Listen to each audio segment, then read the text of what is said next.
Hey, it's Andy from 92.9 Tom FM. I'm here with my good friend Heather from the Delaware Municipal Electric Corporation, also known as DMEC. Heather, it's so great to have you back for another episode of What's Up? What's up? The first episode was so great. We helped a lot of people save so much money thanks to DMEC and all the great tips you have for the winter and energy savings tips. But now I want to deep dive even more about what's behind the switch and learn a little bit about DMEC and where our energy comes from. So if you're good, I'm going to dive right in because there's a lot of information I want to get to. Yeah. When we think about electricity, I think I turn on a switch and there it is. Right? That's all I have to do. And it's, We've made it so easy. There. Thank goodness you made it so easy.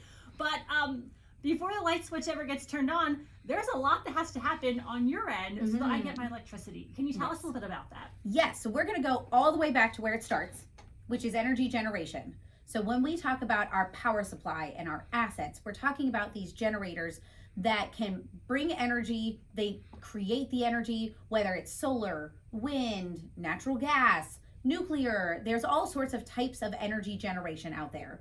And it can be located either in the state, it can be located outside of the state. We have some in Pennsylvania and Ohio. And so it can be generated anywhere in our region and we can get that energy to us. But it is important that just like when you're thinking of your retirement portfolio or people are thinking of their investments and you don't want all your eggs in one basket. Okay. We operate the same way and diversify our power supply portfolio similarly to minimize that risk so that we have a little bit of solar and we have a little bit of wind and a little bit of natural gas, and it's located in different areas so that we can make it the most cost effective and we can minimize risks of costs going up because we own some of those assets and they're in different types of generation. Yes, well, we love that. Thank you for doing that for us, for the customers, which is really good.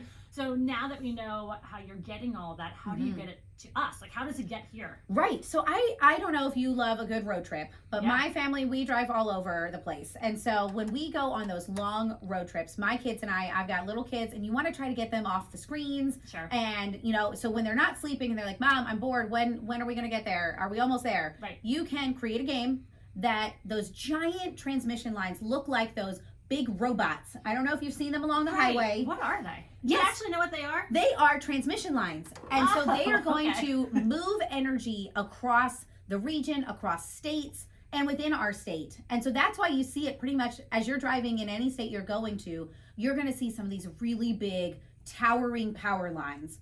And those are your biggest transmission lines. And they are moving it across long distances to get it closer to your home. And so in Delaware, our transmission owner is Delmarva Power.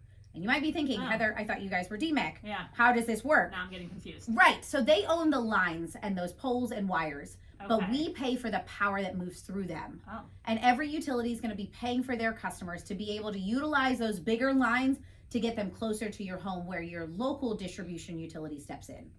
Okay. So speaking closer to home, now that we are closer to home and locally, how are we getting that energy from those big giant monster things to my house and to our businesses and to all of our little places? How is that getting there? Yes. So you're going to now get to the point where you have those big robots and like my son likes to pretend like we're fighting the big robots as we're driving down.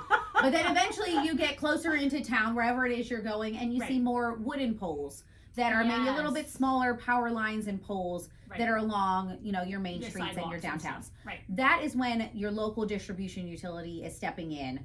And that is when the community in our case, those community-owned utilities are stepping in, and they are friends, family, neighbors that are taking care of those poles and wires and all that infrastructure that's at the top. They're taking care of that. They're making sure that the trees aren't overgrown on those lines. So when a storm comes, they don't take down those poles and wires. If an accident happens and someone hits a pole, they're there to bring it back up and put up a new pole so that reliability is key. And safety is key throughout all this. But you can also recognize those faces. You are going to recognize those bucket trucks because they have the logo of your city and town on them. And then when you want to pay your bill, if you want to go in person, that customer service center is located right within your town. Right. It might be in your city hall, but that's where all those decisions made locally and the people being there locally matters. Well, also, those linemen are not only our neighbors and our friends and our family members so many times, but they're also, we can call them heroes. Yes. Because how often are we in a predicament that we lose power because there's a storm or there is an accident and it's the middle of the night or it's the middle of a storm or whatever it might be? who are the people that are coming out there and saving us? Saving Yes. us because it's cold, or saving us because, people are relying on electricity for medical equipment or for food or whatever it might be. They're Yes, heroes. they We are. rely They on them are all the time. first responders, out on the scene in emergencies, making sure that everything is safe when it comes to those power lines.